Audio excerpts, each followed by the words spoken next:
Good morning बच्चों। आज मेरे घड़ी में 12:20 हो रहा है रात में और मैं सोने जा रहा था, लेकिन नींद नहीं आ रही थी। तो मेरे ख्याल आया कि क्यों ना कुछ डिस्कशन हो जाए। तो जैसे कि आज आप लोगों को जो लेक्चर 5 मिला होगा, उसमें हमने एक्सपोनेंशियल फंक्शन के बारे में, लॉगरिथमिक फंक्शन के बारे में बताया था और एक आध दो क्वेश्चन कराया था। तो कुछ क्वेश्चन हम लोग डोमेन से रिलेटेड करेंगे जो उस टॉपिक से रिलेटेड था। तो आइए, एक क्वेश्चन हमने बोर्ड पर लिखा है, find the domain of each of the following. उसका फर्स्ट क्वेश्चन लिया f(x) = 1 अपॉन लॉग बेस में 1/2 है x² - 7x + 30। इस फंक्शन का डोमेन क्या है? बहुत ध्यान से देखिए आप लोगों को सबसे पहले पिछले क्लास में आप लोग पढ़े होंगे जहां पर हमने बात किया था कि f(x) = gx अपॉन √hx। ये ऐसा है तो इस फंक्शन का डोमेन क्या होगा? तो आपने पढ़ा होगा hx इज ग्रेटर देन 0, मैंने बताया था। आज सेम यही gx की जगह पर 1 आया है और hx की जगह पर ये टोटल फंक्शन आया है। तो इस कंसेप्ट के हिसाब से hx ग्रेटर देन 0 होगा और hx की जगह पर आपके पास ये फंक्शन आया है। तो ये फंक्शन एग्जिस्ट करेगा, ये फंक्शन डिफाइंड होगा जब log बेस में 1/2 x² - 7x + 13 is greater than 0। And आपको आज पढ़ाया मैंने कि log x बेस a कब डिफाइंड होता है। तो यहां पर आपने पढ़ा था कि x ग्रेटर देन 0 होना चाहिए, a ग्रेटर देन 0 होना चाहिए, a डज नॉट 1 होना चाहिए। आप जरा बेस देखिए, ऑलरेडी डिफाइंड है, सॉरी यहां देखिए बेस ऑलरेडी डिफाइंड है, a ग्रेटर देन 0।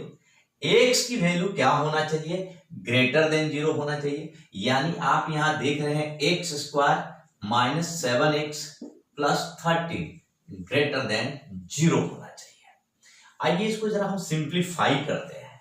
ये 1/2 बेस में है और ये 1 से छोटा है। यदि बेस 1 से छोटा हो और ये 1/2 यदि यहां जाएगा तो इनइक्वालिटी साइन चेंज होगा, क्योंकि ये भी मैंने आज डिस्कस किया था कि log A base B greater than C हो और ये बेस में जो b है ये अगर 0 और 1 के बीच में है तो आपका रिजल्ट बनेगा a is less then b⁻c। तो यहां पर इसको अप्लाई कर सकते हो, x² - 7x + 13 ये आपका लेस देन 1/2 के पावर 0 होगा। x² - 7x + 13 less than 1, x² - 7x + 12 less than 0। जब ये 1 इधर आएगा, 13 से 1 गया 12, तो हमारे पास ये रिजल्ट आ जाएगा x² - 7x + 12 लेस देन 0। अब जरा आप यहां पर देखिए, यहां क्या है? x² - 7x + 13 is greater than 0। x² का जो कोफिशिएंट है वो a है, यानी इसको a से रिप्रेजेंट करते हैं, ये 1 है। यहां पर देखिए आपका पास b की वैल्यू -7 है और c की वैल्यू 13 है। यदि d निकाला जाए इसका तो 7 का स्क्वायर 49 हो जाएगा, -4 × 13 52 होगा, यानी ये -3 आ रहा है। तो d लेस देन 0 होने पर ये वैल्यू हमेशा ग्रेटर देन 0 रहेगा, क्योंकि यहां a 0 से बड़ा है और d निगेटिव है। तो आज ही बात किया था कि अगर a 0 से बड़ा हो और d निगेटिव हो, उस केस में क्वाड्रेटिक एक्सप्रेशन हमेशा पॉजिटिव होता है। यानी ये आपका जो यहां पर मैं एरो देकर लिख रहा हूं, this will be true for all real x, यानी x belongs to real number. तो यहां पर ये आया, यहां पर मेरे पास आया है x² - 7x + 12 लेस देन 0। यदि मैं इसको फैक्टराइज कर दूं तो x - 4 x - 3 लेस देन 0 आएगा। मैं यहां पर, आप देखिए मैं इसको मिटा देता हूं, आपको समझाने के लिए मैंने यहां पर लिखा था, ये देखिए यहां पर x यहां से x की वैल्यू 3 आएगी और यहां से x की वैल्यू 4 आएगी, यहां माइनस इंफिनिटी होगा, यहां प्लस इंफिनिटी होगा। यहां पर x का कोफिशिएंट पॉजिटिव है, यहां पर x का कोफिशिएंट पॉजिटिव है, तो यहां पर पॉजिटिव लिखेंगे। इसके बाद अल्टरनेटली पॉजिटिव निगेटिव चलेगा, पॉजिटिव निगेटिव पॉजिटिव। क्या कह रहा है यहां पर? लेस देन 0, तो x की वैल्यू हो जाएगी ये बीच वाला पोर्शन, यानी कि x लाइज बिटवीन 3 to 4। आप यहां से ऐसे आइए, ये तो x की वैल्यू 3 to 4 हो गया, यानी आप इसे सेकंड कह दीजिए। यहां पर आपका x बिलोंग्स टू r आया, इसे आप फर्स्ट कह दीजिए। इसमें और इसमें कॉमन लेंगे, जो x की वैल्यू कॉमन होगी वो इसका फाइनल डोमेन हो जाएगा, यानी x की उस वैल्यू के लिए fx एग्जिस्ट करेगा, fx डिफाइंड होगा। तो आइए, और एक बात बता दूं कि इसमें कॉमन लेना भी बहुत आसान है। x बिलोंग्स टू r का मतलब है माइनस इंफिनिटी से प्लस इंफिनिटी तक, यानी पूरी दुनिया।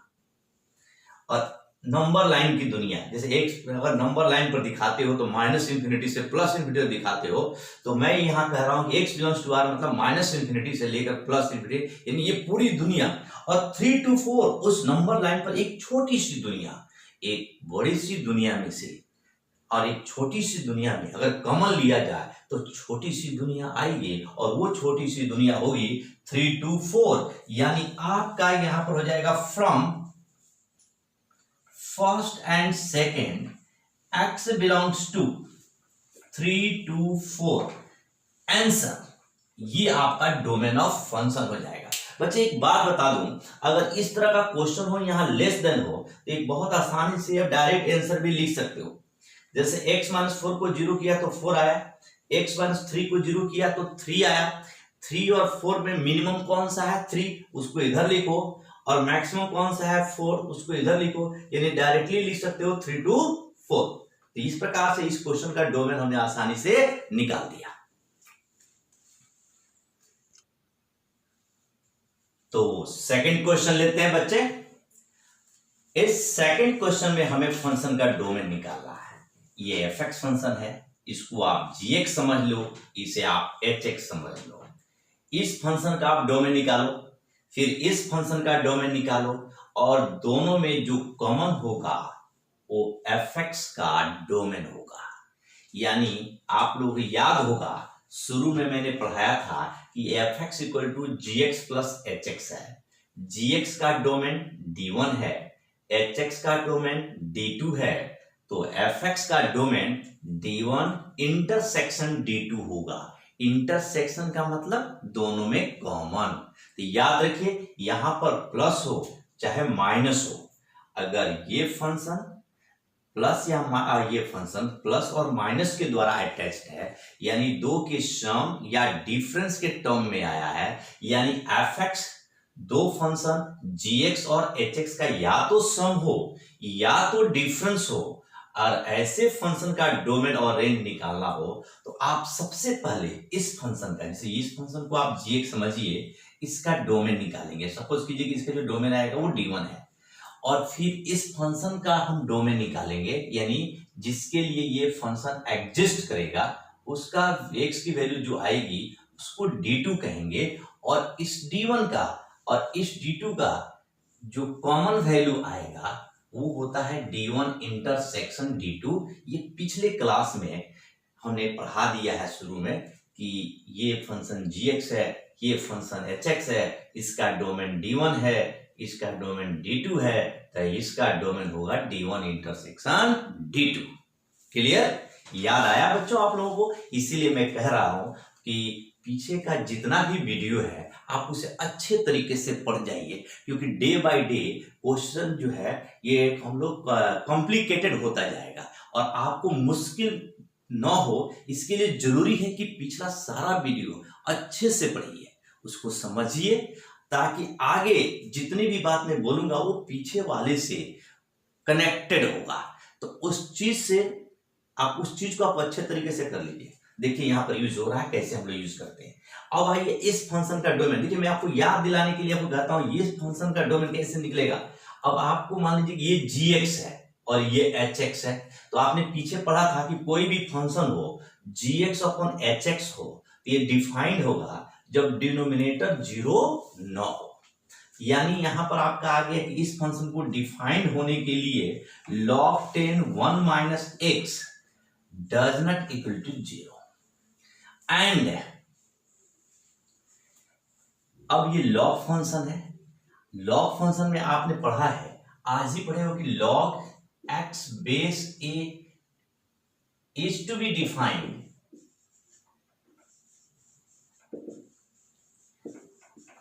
when x greater than 0, a greater than 0 and a does not 1। यहां जो आप 10 देख रहे हो ये a की जगह पर है, 0 से बड़ा है और a 1 नहीं है। तो ये ऑलरेडी ये चीज तो जज हो गया यहां पर कि ये बात सही हो गया। x के बारे में मालूम नहीं है और x जो यहां है इसकी जगह पर 1 माइनस एक्स है। इस फंक्शन को डिफाइन होने के लिए 1 minus x must be greater than 0 होना चाहिए। आइए जरा इसको सिंप्लीफाई किया जाए। 1 minus x does not equal to 10 to the power 0। 1 minus x does not equal to 1। This implies that minus x does not equal to 0, therefore x does not equal to 0। तो आपने यहां देखा कि x not equal to 0 आ गया। यहां से आइए 1 is greater than x is less than 1, ये आपका फर्स्ट है, ये आपका सेकंड है। फर्स्ट इंटरसेक्शन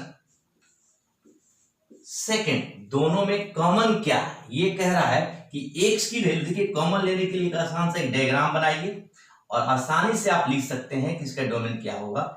यहां है आपका 0, यहां है आपका 1, इंक्रीजिंग ऑर्डर में 0 है, ये 1 है। यहां कह रहा है कि x डज नॉट 0, तो आप यहां सर्कल बना दीजिए। डज नॉट 0 का मतलब होता है कि 0 से बड़ा होगा, 0 से छोटा होगा, लेकिन 0 नहीं होगा। इसलिए मैं इस लाइन को इधर भी खींच देता हूं, इस लाइन को इधर भी खींच देता हूं। यहां कह रहा है x is less than 1, x is less than 1 में इधर की तरफ खींचता हूं। क्वेश्चन में दो इक्वेशन थे, दो लाइन कहां से कहां तक पैरेलल है, यहां से यहां तक, यानी माइनस इंफिनिटी टू 0 और 0 टू 1। तो आप यहां पर लिख सकते हो d1 हम लिख रहे हैं x belongs to minus infinity to 0 और 0 टू 1। अब आइए जरा d2, इस फंक्शन की जो वैल्यू होगी ये फंक्शन कब डिफाइंड होगा, मैं यहीं पर कर देता हूं। इस रूट है, स्क्वायर रूट ऑफ फंक्शन है जो मैं बताया था कि fx equal to under root gx defined होगा जब gx ग्रेटर देन 0। gx की जगह पर x प्लस 2 आया है, तो x plus 2 greater than equal to 0, x is greater than equal to minus 2। ये आपका फंक्शन हमारे पास आ गया है, यानी ये इस फंक्शन का डोमेन है, इसको हम d2 कह सकते हैं। अब आपको निकालना है, यहां पर d1 है, यहां पर आपके पास d2 है, यानी हमें फॉर d1 इंटरसेक्शन d2, ध्यान से देखिएगा, यहां भी एक नंबर लाइन बना दीजिए और इस डाटा को, इस आंसर को और इस आंसर को इस नंबर लाइन पर दिखाइए। कॉमन वैल्यू आसानी से लिखा जा सकता है, माइनस इंफिनिटी टू इंफिनिटी। यहां पर देखिए, यहां पर हमारे पास है -2, जो सबसे छोटा नंबर है, इसको इधर ले लीजिए। यहां पर आइए, सबसे छोटा नंबर एक तो 0 है, फिर यहां पर 1 है। ये कह रहा है कि x is greater than equal to -2, यानी -2 से ग्रेटर इधर की तरफ आएगा। यहां कह रहा minus infinity to 0, minus infinity ये है, यहां पर आएगा 0 टू 1, यहां पर दोबारा लाइन आप खींचिए 0 से 1।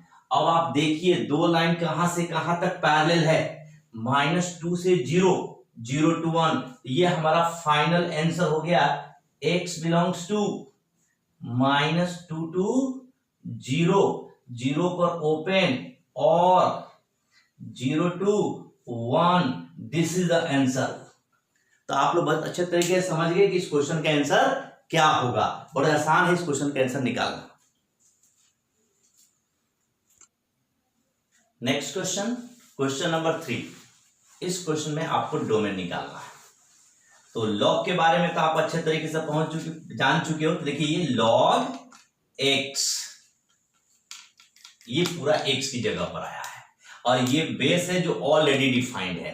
तो लॉग एक्स बेस ए कब डिफाइंड होता है? X must be greater than 0, यानी जो रेक्टेंगल के अंदर लिखा है this is consider as x, this must be greater than 0, यानी लॉग बेस में 10 1 प्लस एक्स का क्यूब ग्रेटर देन 0। एंड अब जरा इस लॉ का काम तो हो गया। ये लॉ कब डिफाइंड होगा? इस लॉ को डिफाइंड होने के लिए 1 प्लस एक्स का क्यूब ग्रेटर देन 0 होना चाहिए। आप यहां पर आइए, 1 प्लस एक्स का क्यूब इज ग्रेटर देन 10 के पावर 0।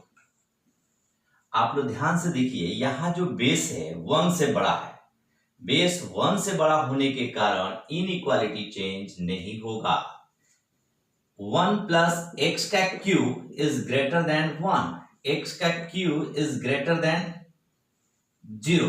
अच्छा, इसको मिटा देते हैं, ज्यादा आसान रहेगा, आप इसे फर्स्ट समझ लीजिए। और यहां पर 1 प्लस एक्स का क्यूब ग्रेटर देन 0 है। सेकंड देखिए, इन दोनों में कॉमन ले लीजिए, फर्स्ट इंटरसेक्शन सेकंड। देखिए बहुत अच्छी बात है कि 1 प्लस एक्स का क्यूब 1 से बड़ा है, 1 प्लस एक्स क्यूब 0 से बड़ा है। अगर मैं इसको 0 समझूं और इसको मैं 1 समझूं, तो 1 प्लस एक्स क्यूब को आप y समझ लीजिए, इसे आप y समझ लीजिए और ये समझिए कि y 1 से बड़ा है और y 0 से बड़ा है, तो दोनों में कॉमन क्या होगा? तो यहां देखिए 0 से बड़ा, यहां देखिए 1 से बड़ा, यानी दोनों में कॉमन हो गया ये वाला पार्ट, यानी 1 प्लस एक्स का जो क्यूब है वो 1 से बड़ा होगा। यानी आप लिख सकते हैं 1 प्लस एक्स का क्यूब इज ग्रेटर देन 1। इस 1 से ये 1 कैंसिल हो जाएगा, तो आप काट कर मत दिखाइए, इनइक्वालिटी में कैंसिल नहीं किया जाता है। एक्स का क्यूब इज ग्रेटर देन 0, आप समझ लीजिए कि क्या है, इंप्लाइज दैट, यानी एक्स इज ग्रेटर देन 0। 0 से बड़ा, 0 से बड़ा कोई लिमिट नहीं है कहां जाने के, इसका मतलब इंफिनिटी तक, यानी x greater than, x belongs to 0 to infinity, this is domain of f।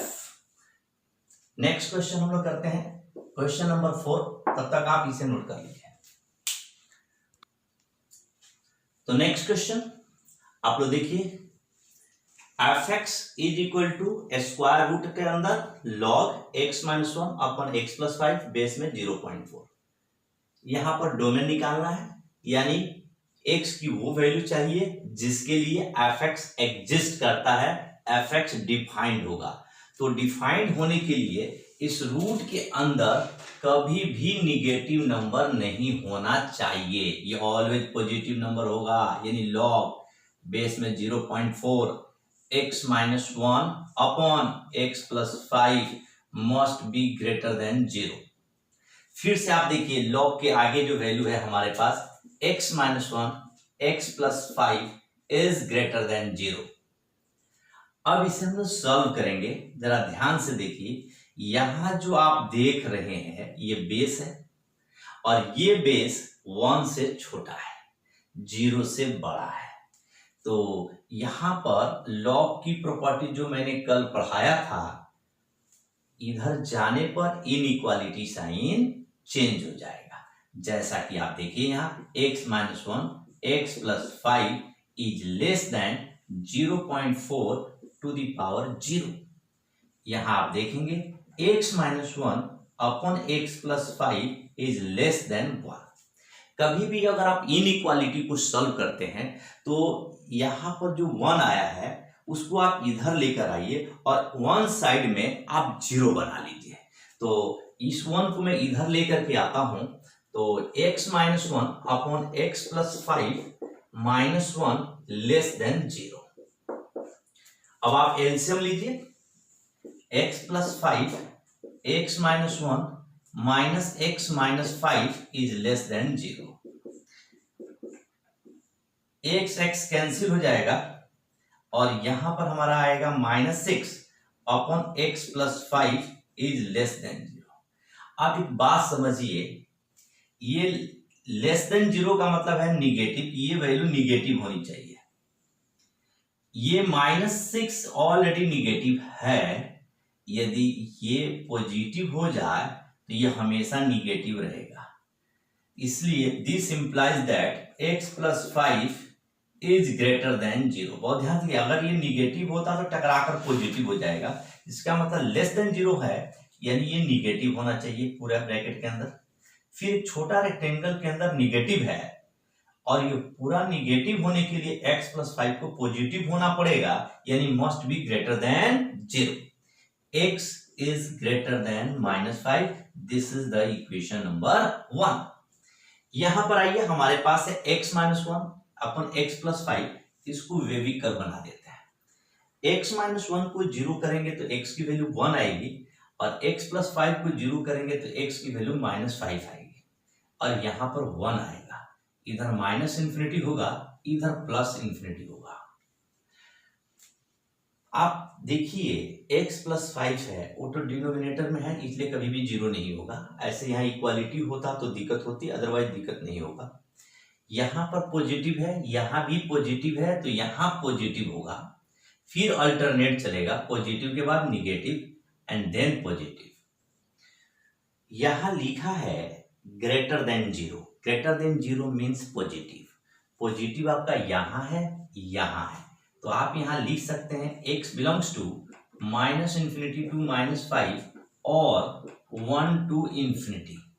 ये इक्वेशन नंबर आपका सेकंड हो गया। इन दोनों में कॉमन लेंगे, x की जो वैल्यू दोनों में कॉमन होगी वही हमारा इस फंक्शन f(x) का डोमेन होगा। तो कॉमन लेने के लिए आप यहां लिख सकते हैं फर्स्ट इंटरसेक्शन सेकंड।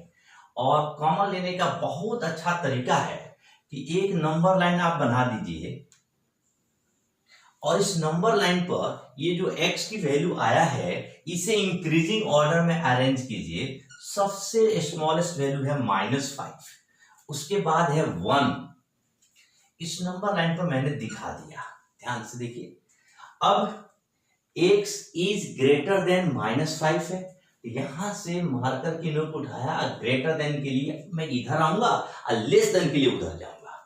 यहां देखिए x की वैल्यू -∞ टू 5 है, -∞ टू -5 है, और 1 to ∞ है, 1 to ∞ है। अब आप बताइए, यहां पर दो इक्वेशन था, फर्स्ट एंड सेकेंड।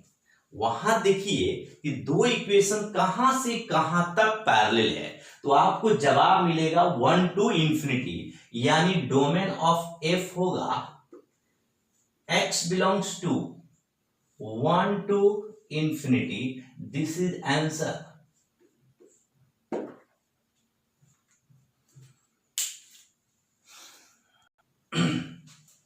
तो नेक्स्ट क्वेश्चन है, find the domain of single valued function y = f(x) given by 10 to the power x plus 10 to the power y is = 10। देखिए इसका मतलब क्या है, single valued function y = f(x), y = f(x) means y in terms of x। यहां से आप y निकालेंगे इन terms of x, वो फंक्शन बनेगा y = f(x)। जब वो फंक्शन बन जाए तो उस फंक्शन का डोमेन निकालेंगे, यानी x की वो वैल्यू निकालेंगे जिसके लिए f(x) फंक्शन एग्जिस्ट करेगा, यानी डिफाइंड होगा। तो आइए यहां से शुरू करते हैं। ये हमारा 10 to the power x है plus 10 to the power y, it is equal to 10। यहां से आप ध्यान से देखिए, 10 के पावर y हमने यहां रख लिया और 10 to the power x को इस साइड में भेज दिया, 10 - 10 to the power x। अब आप दोनों तरफ log लीजिए बेस 10 पर। This implies that log 10 to the power y base में 10 it is equal to log base में 10, यहां 10 - 10 to the power x। ये जो y है वो इधर आ जाएगा। आज मैंने log की कुछ प्रॉपर्टीज पिछले क्लास में मैंने लिखवाया था आपको, तो आपको याद होगा। यानी ये y यहां आ जाएगा, y log 10 base 10 is equal to log base में 10 minus 10 to the power x। log 10 base 10 अगर दोनों सेम है तो इसका आंसर 1 होगा, यानी आप देखिए y इज इक्वल टू हो जाएगा, क्योंकि इसकी वैल्यू 1 होगी, 1 इंटू वाई, यानी आपका ये y है, ये इंटू में 1 है, तो यहां पर आपका y आ जाएगा। और ये रिजल्ट है हमारे पास log बेस में 10 minus 10 to the power x। इसी y को fx कहा गया है और ये पूरा x के टर्म में आया है, जो आप यहां पर देख रहे हैं कि y equal to fx in terms of x। अब कहता है कि ये डिफाइंड कब होगा, यानी ये डिफाइंड होने के लिए देखिए तो log के आगे वाला फंक्शन यही है, log x base a is greater than 0 होना चाहिए, ऑलरेडी है, a डज नॉट 1 यानी कि 10 है तो ऑलरेडी 1 नहीं होगा, ये x की जगह पर आया है, ये डिफाइंड होने के लिए 10 minus 10 to the power x must be greater than 0। This implies that 10 is greater than 10 to the power x, यहां पावर में 1 है। अब आपका यहां पर होगा therefore 1 is greater than x। एक बहुत अच्छी बात यहां पर यह है कि a के power x is greater than a के power y implies that x is greater than y if a is greater than 1। अगर ये 1 से बड़ा है तब तो आप यहां पर ये होगा, यदि a के power x is greater than a to the power y, this implies that x is less than y। इसके लिए a की वैल्यू है 0 और 1 के बीच में। यहां पर आपका ये वाला कॉन्सेप्ट लग रहा है, तो x इज लेस देन 1, यानी कहने का मतलब है कि x लेस देन 1 है तो कहां तक जाएगा, माइनस इंफिनिटी तक। x belongs to minus infinity to 1। इस प्रकार से इस क्वेश्चन का, इस फंक्शन का जो हमने y निकाला x के टर्म में, ये डिफाइंड होने के लिए x की वैल्यू होनी चाहिए माइनस इंफिनिटी टू 1। तो आप लोगों को मैंने एक्सपोनेंशियल पढ़ाया था, लोगरिथमिक पढ़ाया था, तो लोगरिथम से रिलेटेड इस वीडियो में मैंने बहुत सारे क्वेश्चन आपको नहीं बताए कि how to find the domain of the function. अब रही बात कि इतना क्वेश्चन बनाने के बाद मुझे लगता है कि आपसे क्वेश्चन बनना शुरू हो जाएगा। तो आप क्या कीजिए कि आज मैं आपको होमवर्क दे रहा हूं और आज जब इस होमवर्क को आप कर लेंगे, पूरा क्वेश्चन आप बनाइएगा, इसका आंसर मैं आपको नहीं दे रहा हूं, सभी लोग मैं नेक्स्ट वीडियो में इस सारे क्वेश्चन को मैं सॉल्व करूंगा और इसके आंसर को आप लोग मैच कीजिएगा कि आपके सॉल्यूशन में कहां कहां पर फर्क पड़ रहा है और कौन सा ऐसा क्वेश्चन, कौन सा ऐसा कॉन्सेप्ट है जो आपको समझ में नहीं आया। तो जो अगला वीडियो होगा उस वीडियो में मैं अगला टॉपिक शुरू करने से पहले इन सारे क्वेश्चनों को मैं सॉल्व करूंगा, ठीक है। तो ये क्वेश्चन आपका होमवर्क है और यहीं पर मैं क्लास समाप्त करता हूं। फिर हम लोग कल मिलेंगे और आप लोग मजे करो और खूब अच्छे तरीके से इस क्वेश्चन को बनाओ और मुझे उम्मीद है कि आपसे क्वेश्चन बनेगा। इसी तरह से मैं आपको होमवर्क दे दिया करूंगा और आप उसको बनाया कीजिए, ठीक है बच्चे। तो आज की क्लास हम समाप्त करते हैं, तब तक के लिए नमस्कार।